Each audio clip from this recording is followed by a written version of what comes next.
男人第一次逃票坐飞机就被空姐觉察到不对，以为他有恐高症，连忙递给男人2瓶牛栏山，让他缓解情绪。随后男人将其中1瓶放进口袋，可殊不知他这个勤俭节约的举动之后将会救他一命。飞机遇到强气流，开始产生剧烈抖动，没系安全带的乘客直接被击飞，氧气面罩也随之掉落。众人好似抓到救命稻草一般，纷纷给自己佩戴。可危险并没有就此停止，由于气流压力越来越大，飞机再也承受不住，直接在空中解体，吓得乘客们尿不湿都尿湿了。不知过了多久，男人猛然惊醒，发现自己正身处一片密林中，他被吓坏了，急忙往密林外跑去，这才发现自己正身处一座不知方位的荒岛上。就在这时，男人听到远处传来人类的喊叫，他立马循着声音找去，现场一片混乱，处处充斥着惨叫声跟求救声。杰克身为飞机上唯一的医生，开始到处抢救重伤的人们。可就在这时，一阵恐怖的嘎吱声吸引了杰克注意，眼看机翼摇摇欲坠，而下面正坐着一名孕妇。来不及多想，他急忙往孕妇的方向飞奔，终于在机翼掉下的前1秒救下2人。可掉下的机翼也引发了连锁反应，顿时发生剧烈爆炸，现场火光冲天，而杰克也因为保护孕妇，不幸被碎片击中，来不及处理伤势。杰克又再次进入现场寻找伤者，可刚才的爆炸早已把伤者都变成了死者，现场群众活蹦乱跳，精神得很。于是杰克便钻进密林缝合伤口，可位置却正好在侧面，自己的手压根够不到。就在他正为此发愁时，一个女人出现在了附近，杰克赶忙向她求助，女人也是很大方的答应帮忙，可很快就被震惊到了，因为她第一次见不打麻药缝针还能镇定自若的人，而2人也因此结识。到了晚上，杰克根据现场只剩半截的飞机推断，驾驶舱应该会保留下来，只要能找到里面的信号发射器，我们就能呼叫救援离开这里。而这也提醒了凯莉，因为她白天正好看到山谷里有浓烟冒出，应该是驾驶舱的坠落地点，并表示自己愿意跟他一起寻找。杰克见状也是高兴起来，感觉获救不再遥远。可就在这时，远处突然传出一阵恐怖的嘶吼声，在场的所有人瞬间提起精神，纷纷顺着声音的方向看去，只见远处的树木不停被折断，森林中似乎有着某种庞大的生物正在暗中逼近。好在怪物最后并未出现，空气也再次陷入安静。转眼到了第2天，众人聚在一起推测昨晚是什么怪物，有人觉得是恐龙，也有人觉得是猴子。恐慌早已笼罩在每个人心头，杰克也不例外。但为了能尽快逃离这里，他还是带着皮特跟凯莉冒险进入丛林寻找驾驶舱。然而没过多久，天空便下起大雨，导致搜寻难度大大增加。与此同时，在飞机内躲雨的人们也发现了怪物再次开始活动，可身处密林的3人对此还浑然不知。不知走了多久，他们终于在一座大树下发现机头，爬进去一看，头等舱的乘客已经全部阵亡。看来有时候没钱也是好事。接着杰克便爬到了驾驶室前，拿起铁块想要破坏门锁，可下一秒，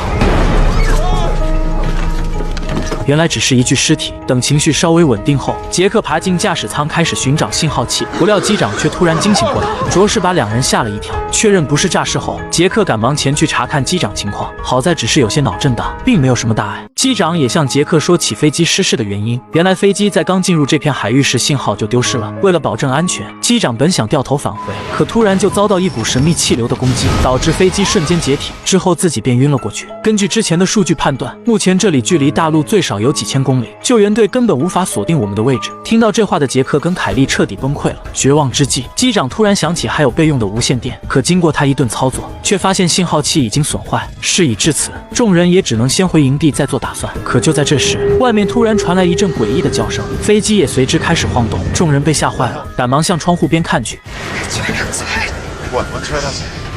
只见一个巨大的黑影从飞机旁走过，脚步声无比沉闷。机长想透过玻璃往外查看，却突然被什么东西拖了出去，凄厉的惨叫瞬间充斥整个机舱，任他如何挣扎也无济于事，直接血溅当场。周围也随着机长的死去再次陷入安静。可还没等他们喘口气，飞机又开始剧烈晃动，刹那间从树上掉落，发出巨大的响声，震得3人七荤八素。杰克不敢耽搁，急忙拿上信号器往树林中逃窜，身后传出的吼叫声不停刺激着他们本就脆弱的神经。好在最后有惊无险，怪物并没有追来，3人也终于松了一口气，开始往营地走去。可刚回去，就发现有2人打了起来。杰克跟大黑急忙将2人分开，之后经过询问得知，丧彪怀疑卷毛是飞机事故的幕后元凶，因为卷毛所在机舱的人全死了，就他活了下来，这难道不值得怀疑吗？卷毛听闻也是彻底被激怒，眼看2人就要再次打起来，凯莉直接一声怒吼，呵斥住2人，并说出他们找到了信号器，但由于损坏需要有人来维修，这可把众人问懵了，待在原地面面相觑，没一人吱声。最后还是卷毛站出来说自己会修。不出意外，丧彪又是一顿冷嘲热讽，胖子还想劝阻。杰克再也看不下去，直接过去警告丧彪闭嘴。丧彪忌惮杰克的威望，也只能作罢。闹剧告一段落，好消息也随之而来，卷毛曾是军队的通讯员，而这个信号器也正是军用级，修好应该不成问题。果然没过多久，卷毛就修好了信号器，但由于电量已经所剩不多，所以需要去到高处再使用，增加成功几率。凯莉陷入了深深纠结中，毕竟自己才刚死里逃生，现在又得以身犯险，可如今也没别的办法可选，凯莉只能找到杰克商量。不出意外，杰克言辞拒绝了凯莉的提议。Said that we have to send out a signal. Look, you saw what that thing did to the pilot. Yeah, I did. What makes you think we're any safer here than we are in the jungle? Wait for me. I don't know how long Saeed this will said the take. battery won't last. 杰克拗不过，只能同意前往，并叮嘱凯莉要多加小心，情况紧急。一行5人即刻出发，却不料半路丧彪也跟了过来，还故意撞凯莉一下，自顾自地往前走去。众人也是对丧彪的行为很是厌恶，可殊不知这个讨厌的人之后将会救他们一命。经过一段艰险的山路，他们很快来到密林中，丧彪依旧在不停针对卷毛。卷毛忍无可忍，刚要发作，可突然身后传来一阵响声，他们立即停下脚步，紧张地看着前方草丛。随着动静越来越大，众人瞬间意识到不对，直接扭头就跑。可丧彪却表现得异常镇定，丝毫没有要跑的意思。眼看众人已经跑远，丧彪直接拿出手枪，对着远处一阵输出。不过这枪法实在奇烂，硬是一发未中，下一秒，注意看，前方好像出现了什么东西，瞬间把众人吓得定在原地，丝毫不敢动弹。眼看怪物迅速逼近，众人直接扭头就跑，可丧彪却丝毫不慌，缓缓从腰间掏出众生平等器，对着远处一阵输出。但这怪物多少有点开挂，硬生生扛下几千发子弹，却毫发无损。千钧一发之际，丧彪侥幸打中了怪物前列腺，这才幸免于难。队友听到怪物惨叫，也是纷纷回来，可等看清怪物的真面目，却当场惊掉了上巴。这竟然是一只雪白的北极熊，而且还是生存在热带荒岛上。众人的认知瞬间崩塌，以为自己遭遇空难给摔傻了。然而更傻眼的是，丧彪做民航客机竟然能有枪。面对众人的质疑，丧彪连忙解释说是从一个警察尸体上找到的，并且还拿出了警徽证明，这才打消了众人疑虑，继续向高山出发求救。然而诡异的事情却发生了，卷毛拿出无线电发送求救信号，却发现救援频道已经被占用，附近还有其他人正在求救，但这是渺无人烟的荒岛，怎么可能会有其他人类存在？就在众人一头雾水时，设备里突然传出了一个法国女人的声音，他们以为是救援队，顿时高兴坏了，急忙让队伍里会法语的妹子翻译，可马上他们就笑不出来了，因为这其实是条诡异的求救信号。I'm alone now. On the island alone. Please, someone come. The others, they're dead. It killed them. It killed them all. 随着信号源断开，卷毛也通过频率推断该信号已经持续发送了16年，期间从未得到回应。这意味着永远不会有人知道他们被困在这里，而岛上的它到底是个什么东西？北极熊为什么会出现在这里？飞机又为何突然在荒岛上空解体？这种种的超自然现象，不由让众人汗毛直立，似乎有着更大的圈套在等着他们。Guys, where are we? 事后，6人回到营地，为了不引起大规模恐慌，他们以信号丢失为由隐瞒了真相。但事情并未就此停歇。当天晚上，大黑的狗好像发现了什么，开始不停对着飞机残骸狂吠。众人听到动静，赶忙聚集在附近。杰克拿起小手电往里照去，可除了听到一些异响外，什么也没发现。旁边的丧彪不耐烦了，直接就是探照灯伺候。杰克急忙阻止，但为时已晚。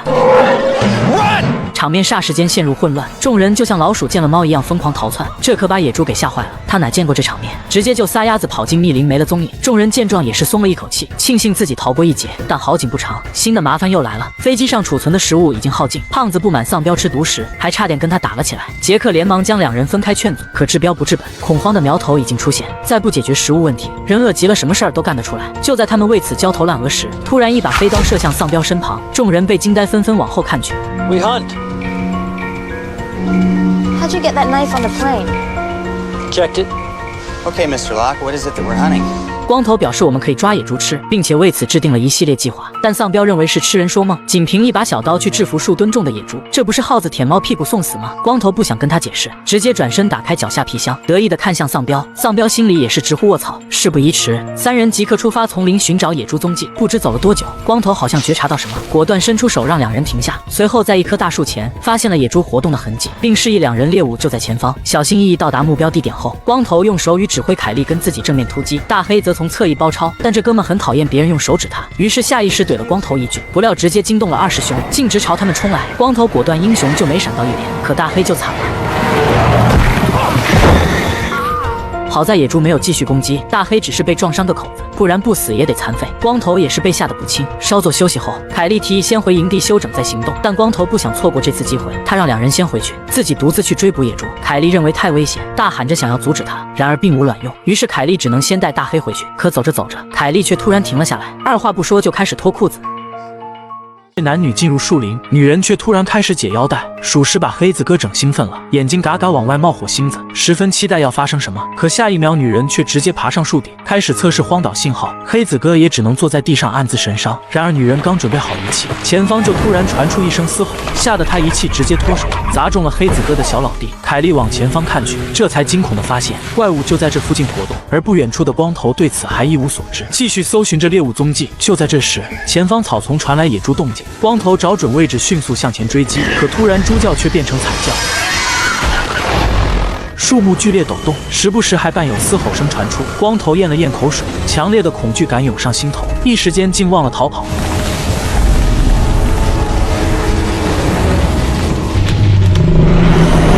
另一边，凯莉跟大黑回到营地，杰克前来询问捕猎情况，却得知了光头可能遇害的消息。就在两人正为此惋惜时，杰克突然发现不远处有个陌生男人在监视他们。杰克果断起身追了过去，可等他冲进树林后，西装男竟消失得无影无踪。杰克还想继续寻找，光头却突然从密林中走出，并且还抓到了野猪，身上满是还未干涸的血迹，好像刚经历完一场殊死搏斗。到了晚上，众人开始为空难死去的人们祷告。期间，大黑问光头有没有看到怪物。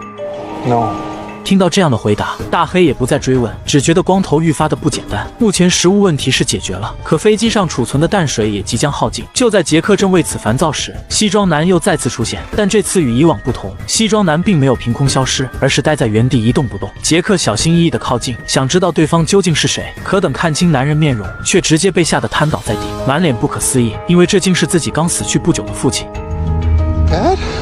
眼看亲爹要再次消失，杰克赶忙追了过去，不料因为太着急，直接被树枝绊倒，一股脑滚下山坡，眼看就要掉落悬崖摔死。幸亏杰克及时抓住藤蔓，这才捡回一条命。可由于脚下没有着力点，藤蔓又过于湿滑，杰克用尽全力也没爬上去。危机时刻，一只大手突然从崖顶伸出，杰克定睛一看，竟然是光头发现了自己。事后，光头很好奇杰克来山上干什么，杰克也没藏私，将西装男的事告诉了光头。本以为光头会觉得自己疯了，可出乎意料的是，光头不仅相信了，还告诉杰克这里很诡异，别说是神秘人，就算是出现奥特曼都正常。随后便离开，继续去找水源。然而随着夜幕降临，更诡异的事情发生了。杰克记得自己明明是亲眼看到父亲死去的，并且这次坐飞机也是为了将尸体运回美国。难道父亲死而复生了吗？就在他百思不得其解时，身后突然传来脚步声，来不及多想，杰克果断拿起火把追了过去。慌不择路间，杰克竟无意中找到一个山洞，里面有条大瀑布。往下一看，水里有个洋娃娃，而且不仅水里有，地上也有。杰克顺着娃娃的方向找去，竟发现了飞机货舱残骸。见父亲的棺材完好无损，杰克终于松了一口气。可当他打开棺材后，却被内部景象吓得连连后退，尸体竟然不在里面。杰克彻底崩溃了，他不明白父亲为什么要装死，为什么在岛上出现，又为什么只有自己能看到他，别人看不见。这种种的疑问瞬间转化为愤怒，不停发泄在父亲棺材上，直到被砸得稀碎，杰克才回到营地。可神秘事件刚告一段落，幸存者内部又发生了怪事。卷毛爬上山顶，打算通过无线电频率波段找到岛上发射神秘求救信号的所在地，不料设备刚有反应，就突然被人打晕过去。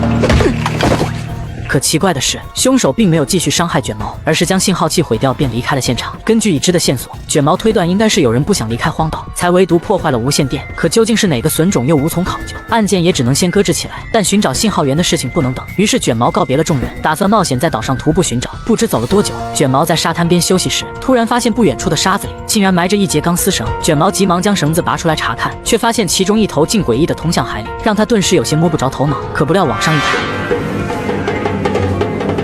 男人在荒岛发现一根电缆，急忙扯出来查看，发现缆绳竟直通大海深处。男人顿时有些摸不着头脑，下意识往前一看，不料另一头竟连接在丛林里。男人有些好奇，于是便顺着网线找了过去。可没过多久，他就被什么东西拦住去路。蹲下一看，原来是根细铁丝。傻子都知道是个陷阱，不过这是渺无人烟的荒岛，怎么会有这东西存在？卷毛小心翼翼地抬起脚，尽量稳住身形，想从上面绕过去。不料后脚刚落地，还没走几步，就听见咔嗒一声，没等他反应过来，直接就被机关吊在半空，身体瞬间不受控制朝树上撞去，大腿也被凸起的树枝刺穿，疼得卷毛嗷嗷直叫，不停在空中挣扎。稍作休息后，卷毛果断一个挺身，紧紧抓住树枝，然后趁自己不注意，猛地将树枝拔出。随后便疼晕了过去。很快夜幕降临，卷毛也慢慢从昏迷中苏醒。可还没等他求救，一个神秘人就突然出现，割断绳子，卷毛头朝下，直接被摔得七荤八素，只隐约看到有人朝自己走来，随后便陷入昏迷。不知过了多久，等他再次醒来，发现自己正身处一个昏暗的房间内，手脚已经被牢牢束缚，动弹不得。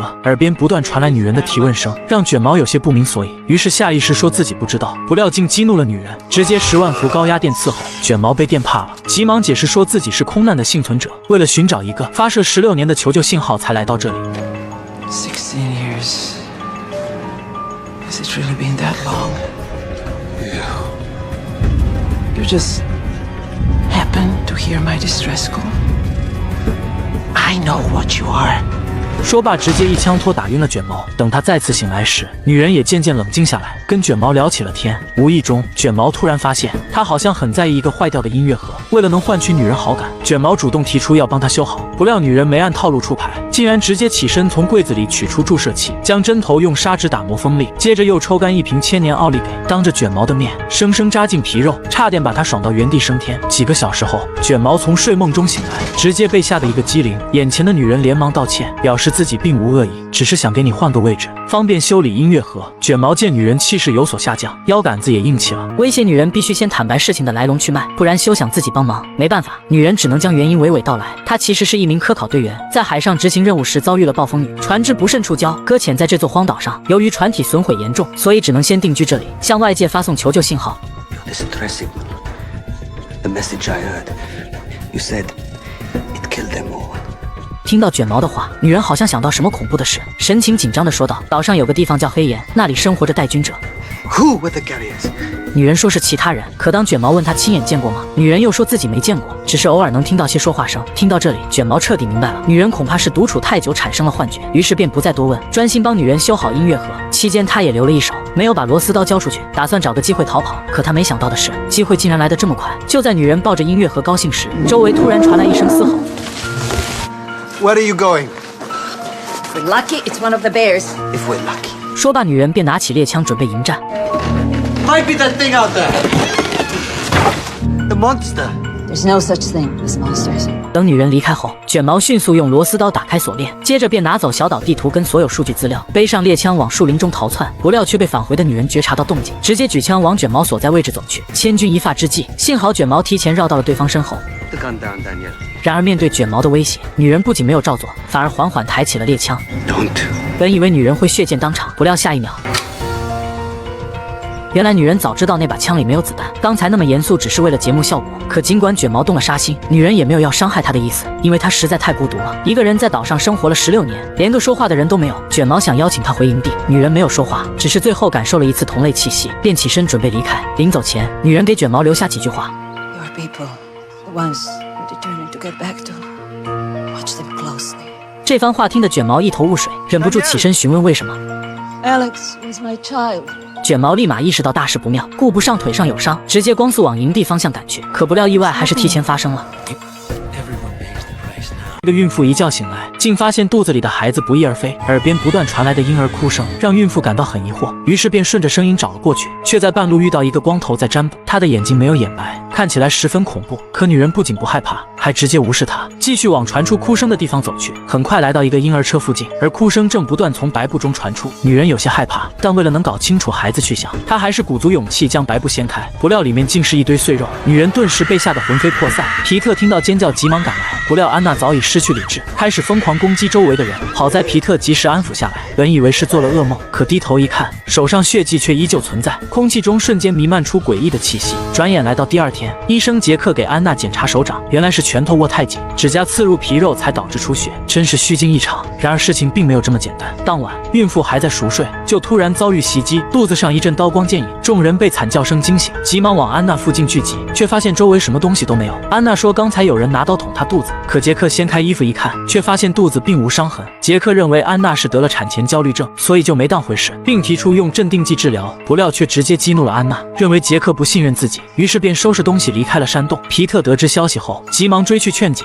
可谁知没过多久，安娜腹部就传来一阵剧痛，好像是要分娩的迹象。皮特见状，急忙去山洞通知杰克。好巧不巧，半路遇到了同伴吉姆，于是皮特便让吉姆去通知杰克，自己则原路返回照看孕妇。可殊不知，这个看似完美的决定，却害惨了安娜。皮特返回没多久，安娜的腹痛感开始渐渐消失，甚至能够自行走动。随后两人便打算返回营地，不料半路竟遇到了吉姆，可他并没有带来杰克，而是表情怪异的死死盯着安娜不放。与此同时，卷毛突然瘸着腿回到营地，告诉杰克荒岛上还有其他人存在。没等杰克反应过来，胖子又传来消息说，空难幸存者里多了个叫吉姆的人，一时激起千层浪。杰克瞬间意识到大事不妙，急忙跟光头前去寻找，可为时已晚，现场除了一些打斗的痕迹外，根本没有安娜跟皮特的踪影。这时光头提议先返回营地收拾装备再去寻找，但杰克早已乱了阵脚，因为不是他的错误判断，安娜压根不会离家出走，也不会遇到危险，于是便独自冲进丛林搜索。然而没跑多远，杰克就发现自己一直在兜圈子，根本找不到方向，直到光头带人追上，才继续开始搜寻。幸运的是，他们在路上发现了皮特的指套，这意味着路线没错。但不幸的是，他们遇到了岔路口，并且两边都有脚印存在，于是四人打算兵分两路，光头跟刚子一组，杰克跟凯莉一组。可祸不单行，转眼天空便下起了大雨，导致搜寻难度大大增加。不知走了多久，杰克又发现了皮特指套，可还没等他高兴，周围就传出安娜的惨叫声。锁定大概位置后，杰克果断顺着藤蔓往上爬，凯莉紧随其后，但由于太着急，杰克一个没抓稳，直接四仰八叉从坡顶掉了下去，重重摔在地上，疼得他倒吸一口凉气。可等他好不容易翻过身，却发现吉姆正站在自己面前，二话不说对着杰克就是一脚，警告他再跟着自己就杀掉皮特。很显然杰克没听明白，直接用尽全力抓住胸前双脚，狠狠将吉姆甩飞10几米。随后杰克便乘胜追击，全力挥出一记右勾拳，却被吉姆轻松躲过，转手几发重拳把杰克打倒在地。杰克不信邪，起身又是一记右勾拳，不料还是没打中，看得我是心急如焚，不明白这右勾拳到底有什么魔力，让他这么执着。就这样，杰克被踢晕过去。几分钟后，凯莉找到了昏迷的杰克，还没等喘口气，杰克就打算继续出发。凯莉连忙表示雨水已经将痕迹冲走，目前根本没法搜寻。可杰克并未理会，而是自顾自地往前走去。凯莉无奈也只能跟上。不知走了多久，两人在一棵大树旁发现了被吊在半空的皮特。杰克不敢耽搁，急忙上前救下皮特。可此时的他早已停止呼吸，不管杰克如何抢救，都没有丝毫反应。认清真相的凯莉忍不住背身痛哭起来，但杰克仍旧不想放弃，不停捶打着皮特尸体。不料越打越来劲，将刚才右勾拳的事通通发泄到了皮特身上，看得凯莉心惊肉跳。就在杰克打算送他最后一程时，皮特瞬间恢复了呼吸。两人不禁喜极而泣，带着皮特回到了营地。可等杰克问起安娜时，皮特却只是淡淡的说了一句：“安娜是他们需要的人。”便不再言语。杰克见状也只能作罢。与此同时，光头小组依旧在丛林中搜寻。刚子见天空又要下雨，提议要原路返回，等明天再说。但光头还不想放弃，他让刚子先回去，自己要继续往前。说罢，还将唯一的手电筒丢给了他。不料刚子没接吻。两人瞬间意识到不对，手电筒掉在土里怎么会发出金属的碰撞声？光头扒开泥土查看，发现竟是一块铁板，随后又用匕首四处敲击，下面竟然是空的。刚子一脸懵逼，光头说这就是我们要找的东西。说罢，两人便开始刨土。可让他们没想到的是，